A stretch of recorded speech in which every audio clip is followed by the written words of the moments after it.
चाहिए? हाँ, एक चीज़ और है कि जो एग्ज़ाम के 2 महीने पहले नहीं करना चाहिए, मतलब अभी से आप करना छोड़ दीजिए। बोला है, केवल अभी तो केवल उसमें टेस्ट सीरीज़ के फॉर्म में ही हम लोग दे रहे हैं। उसमें पर डे आपको टारगेट दिया जाता है, पर डे लाइव क्विज़ कराया जाता है और सेगमेंट खत्म होने के बाद पीडीएफ टेस्ट भी कराया जाता है। प्रीलिम्स जब आप पूर्वावलोकन पढ़ रहे हैं, उसमें से जो महत्वपूर्ण आपके पॉइंट्स लग रहे हैं, जो फैक्चुअल ज़्यादा हैं, जो आप बार-बार मिस कर रहे हैं, उस पॉइंट्स को एक पेज पे नोट करते जाएँ। अगर आप एक दिन सेलेक्ट होते हैं, तो सारी दुनिया फिर आपको सलाम करती है, ये चीज़ ज़्यादा महत्वपूर्ण होता है। आप हिस्ट्री, ज्योग्राफी और करंट अफेयर्स पे विशेष तरीके से फोकस करिए, क्योंकि इस सेगमेंट से आपके लगभग 65-70 प्रश्न आ जाते हैं। हेलो दोस्तों, नमस्कार। स्वागत है एक बार फिर से एक नए वीडियो में। दोस्तों, जैसा कि आप लोग जानते हैं कि यूपीपीएससी ARO का एग्ज़ाम 2024 11 फरवरी को है। तो इसी की सीरीज में हम डेली वीडियोज़ भी प्रोवाइड कर रहे हैं। कैसे आप एक सुपर प्लान बनाकर एक सीट अपनी पक्की कर सकें। हमारे सामने है यूपीपीएससी 2021 बैच ARO लेखा सेलेक्टेड, जिनकी रैंक 1 मुकुल किशोर दुबे सर हैं। आज हम सर से एक बेस्ट प्लान जानेंगे और 2 महीने में कैसे प्रीलिम्स की एक सुपर स्ट्रेटजी क्या होनी चाहिए, है ना। ये सारे सब्जेक्ट एक दिन में तो पढ़े नहीं जा सकते, लेकिन कैसे कैटेगरीज वाइज डिवाइड करके, चाहे टेलीग्राम चैनल हो, टेस्ट सीरीज हो, एक एक करके सभी बातों पे हम फोकस करेंगे। सर, हमारे तरफ से और जो छात्र वीडियोज देख रहे हैं उनके तरफ से अपना कीमती समय देने के लिए बहुत बहुत स्वागत है हमारे चैनल पर। बहुत बहुत धन्यवाद आपको एक बढ़िया मंच देने के लिए। कई सारे भी पहले भी वीडियोज हो चुके हैं, लेकिन ये वीडियो इसलिए भी खास है क्योंकि आपके फॉलोअर्स अच्छे हैं और जो फॉलोअर्स हैं वो पढ़ने वाले हैं जी। और हमारा ये ध्येय रहता है कि जितना हो सके हम अपने अनुभव को आपके साथ शेयर करें, जिससे ज़्यादा से ज़्यादा बच्चे उससे लाभान्वित हो पाएँ। सबसे पहले सर, थोड़ा सा हम आपका संक्षिप्त में मतलब इंट्रो जानेंगे कि आप कहाँ से हैं और आपका एजुकेशन बैकग्राउंड क्या है, उसके बारे में थोड़ा बताइए। मैं बेसिकली मेरा गांव सोनभद्र है और मैं इलाहाबाद रह के तैयारी किया हूँ। तैयारी करने के बाद ही मेरा 2021 बैच में ARO में हो गया है, लेखा में प्रथम रैंक पे। उसके बाद तब से अभी मैं तैयारी कर ही रहा हूँ, तैयारी में छोड़ा नहीं हूँ अभी। अभी सर, आने वाले एग्जाम जैसे यूपीपीएससी जो स्टेट पीसीएस है, उनको भी आप तैयारी कर रहे हैं? हाँ, मैं तैयारी कर रहा हूँ, लगातार पीसीएस दे भी रहा हूँ। इसी बार हम जो हमारे बैच के जो ARO थे वो पहले ही ज्वाइन कर लिए थे, लेकिन चूँकि मेरा पीसीएस का मेंस था, इसलिए हम अभी 1 महीने पहले ही ज्वाइन किए हैं। तो तैयारी तो लगातार चल रही है, फिर रिजल्ट भी आने वाला है दिसंबर में, उसका भी एक हेडेक है, लेकिन देखते हैं क्या होता है। इस बार लिखे हैं सर? हाँ, मेंस लिखे हैं इस बार। लगातार मेंस और इंटरव्यू तो आदमी दे ही रहा है, लेकिन ये फाइनल नहीं हो रहा है अभी। ARO में कल फाइनल हुआ अभी। और सर, जो ARO का इसके भी आप देंगे इस बार फॉर्म भरा है? हाँ, मैंने फॉर्म भरा हुआ है, चूँकि मेरा ARO लेखा में प्रथम रैंक था। हम चाह रहे हैं कि ARO में मेरा रैंक अच्छी रहे, तो इसके अकॉर्डिंग हम कोशिश कर रहे हैं। फॉर्म मैंने डाल दिया है और तैयारी भी कर रहे हैं। जी। और सर, आप एक खुद स्टूडेंट्स की तरह हम तैयारी भी कर रहे हैं, तब और हमारे जो छात्र देख रहे हैं वीडियो, उनको एक भगवान कृष्ण की तरह महारथी बनकर उनकी मतलब नैया को आप कैसे पार लगाएंगे, एक बेस्ट प्लान बताइए। तब अंतिम इस 60 दिनों में क्या एक प्रॉपर प्लान होना चाहिए यूपीपीएससी ARO प्रीलिम्स के लिए? प्रीलिम्स के लिए देखिए, अब तो बहुत गिना दिन बचा हुआ है। अब 60 दिन, मैक्सिमम 2 महीने ही बचे हुए हैं। तो हम तो ये कहेंगे कि सबसे पहले आप सब्जेक्ट निर्धारित कर लीजिए कि हमको किस सब्जेक्ट पे विशेष फोकस करना है। जैसे हिस्ट्री, ज्योग्राफी, करंट अफेयर्स और साइंस, राज्य व्यवस्था, ये सब जो महत्वपूर्ण सब्जेक्ट हैं जिसमें से ज़्यादा प्रश्न बनते हैं, सबसे पहले उसको अच्छे से तैयार करने की कोशिश करें। इस क्रम में मेरा एक त्रिकोण रहता है, मैं बार उसको यूज़ करता हूँ अपने वीडियोज़ में, कि आप हिस्ट्री, ज्योग्राफी और करंट अफेयर्स पे विशेष तरीके से फोकस करिए, क्योंकि इस सेगमेंट से आपके लगभग 65-70 प्रश्न आ जाते हैं। तो अगर आप पिछले 5 साल के कट ऑफ को देखें ARO प्रीलिम्स के, तो आप अगर जीएस में 70 के एबव हैं और हिंदी में अगर 50 के एबव जा रहे हैं, तो निश्चित रूप से आप मेंस देते हैं। और हम देख रहे हैं कि इसी तीनों सब्जेक्ट से, हिस्ट्री, ज्योग्राफी और करंट अफेयर्स से ही केवल 70 प्रश्न आ जा रहे हैं। तो कोशिश करिए कि ये जो 3 सेगमेंट हैं, इसको बहुत अच्छे से तैयार करें, बहुत अच्छे से रिवाइज़ करें और उसके साथ फिर अन्य सब्जेक्ट को उसी अनुपात में विशेष ध्यान दें।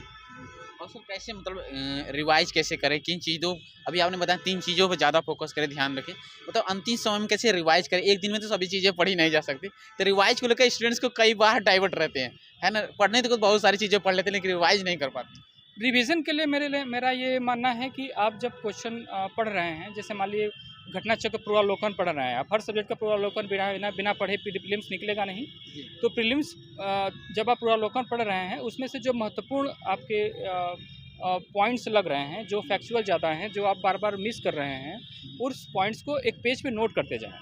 कभी कभी ऐसा भी होता है कि कुछ अनोखे टाइप के प्रश्न कमीशन करता है, उसको भी नोट करते जाएं एक पेज पे। आप देखेंगे कि इस तरीके से अगर आप घटना चक्र पूर्वावलोकन का एक नोट बना लें, मैं किसी भी बुक का नोट बनाने के लिए नहीं कह रहा हूँ, मैं केवल घटना चक्र के पूर्वावलोकन का नोट बनाने के लिए कह रहा हूँ। वो मैक्सिमम अगर आप कोशिश करेंगे वन लाइनर टाइप का नोट बनाने में, तो 8 से 10 पेज में नोट तैयार हो जाता है। मैं खुद तैयार किया हूँ, प्रत्येक सब्जेक्ट का 10 पेज का, 8 पेज का, 5 पेज का मैं नोट तैयार किया हूँ, और उसमें उसी पॉइंट्स को, उसी क्वेश्चन को डाला हूँ, आंसर को, जो हमारे नोट्स में नहीं थे या मेरे बुक में नहीं थे, या जो मैं बार बार मिस कर रहा हूँ। इस तरीके के क्वेश्चन का कलेक्शन आपके पास होना चाहिए कि एग्ज़ाम के पहले आप उसको रिवाइज़ करें और करंट अफेयर्स को लगातार रिवाइज़ करते जाएं, क्योंकि करंट अफेयर्स आप पहली बार पढ़ रहे होते हैं, तो वो बार बार मिस करता है आपके दिमाग से।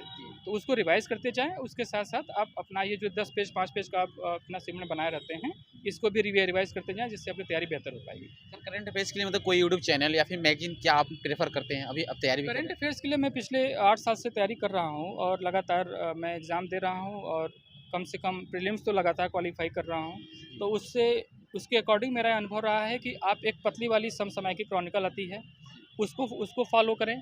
और उसके अलावा जब लास्ट में एग्ज़ाम के 20 दिन 25 दिन पहले घटना चक्र का एक आँख वाली दृष्टि आती है उसकी, उसमें आँख छपा होता है उसके प्रिंट पे, वो दृष्टि आप पढ़ लें तो इतने में सफिशिएंट होता है। 8 महीने का आप क्रॉनिकल पढ़ लें, जब से आपका एग्ज़ाम होने वाला है उसके पीछे के 8 महीने का क्रॉनिकल। करंट अफेयर्स में मतलब कुछ चीज़ें ज़्यादा इंपॉर्टेंट होती हैं, थोड़ा उसके बारे में बताइए, मतलब सभी तो नहीं पढ़ना होता है। हाँ, सभी तो नहीं पढ़ना होता है, लेकिन सेलेक्टिव केवल लास्ट में पढ़ें। शुरू में आप सारा कुछ रिवाइज करते जाएं, पढ़ते जाएं सही से, लास्ट में जाके उसको सेलेक्टिव करें, और हमारे अकॉर्डिंग आप संक्षिप्त पे विशेष फोकस करें, क्योंकि संक्षिप्त से ज़्यादा प्रश्न बनते हैं।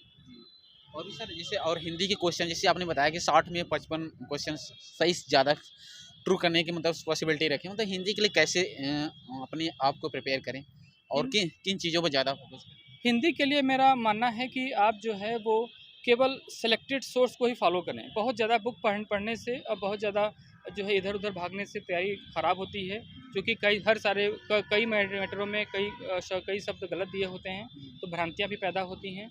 उससे अच्छा है कि एक बुक आप वासुदेव नंदन की ले लीजिए, वो आधार बुक रखिए उसको। उसके बाद एक बुक मैटर के लिए आप एस कुमार ले लीजिए, वो सबसे बेस्ट बुक है।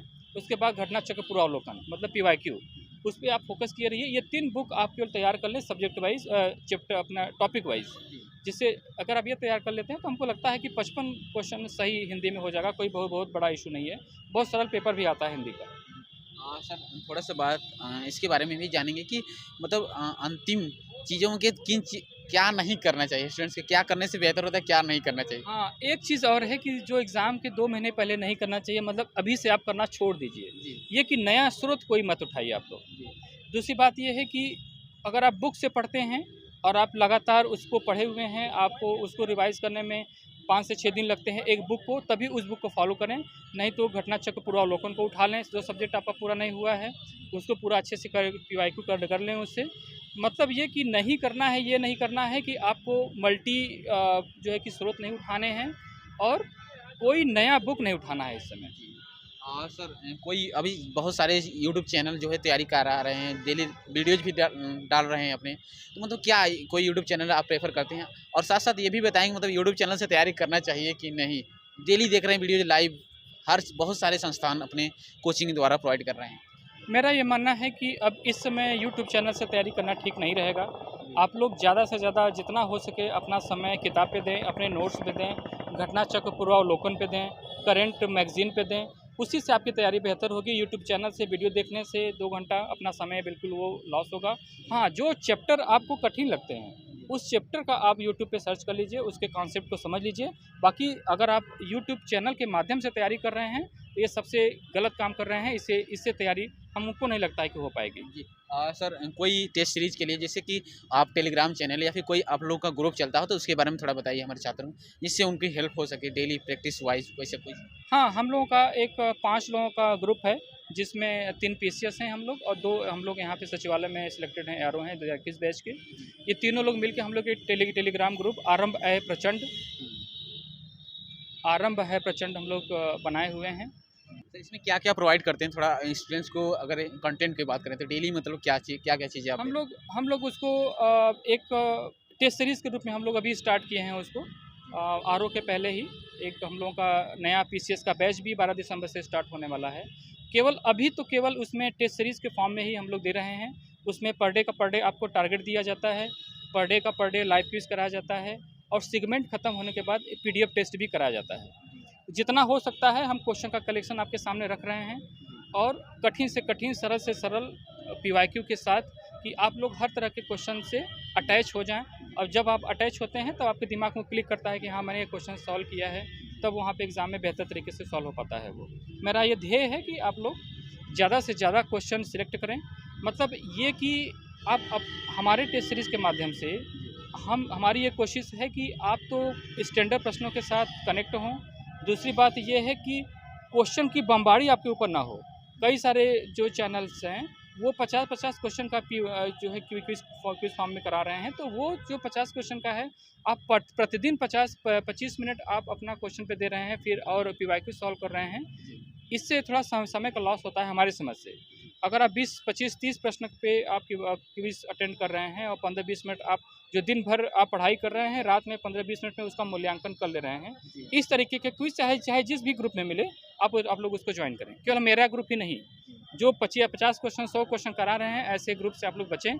25-30 क्वेश्चन में वो भी target based quiz live quiz question से आप लोग जुड़ें और उससे लाभान्वित हों। सो फ्रेंड्स, जो सर का टेलीग्राम चैनल है हम अपनी कम्युनिटी पर भी डाल देंगे, क्यूआर स्कैन करके आप डायरेक्ट जुड़ सकते हैं, या फिर इस वीडियोज के डिस्क्रिप्शन में और टेलीग्राम चैनल का लिंक डाला जाएगा, जो आप आसानी से यहाँ पर जाकर और अपनी एक सीट पक्की करें। और ये बहुत नॉमिनल फीस रखा गया है और जाकर आप स्वयं देखिएगा।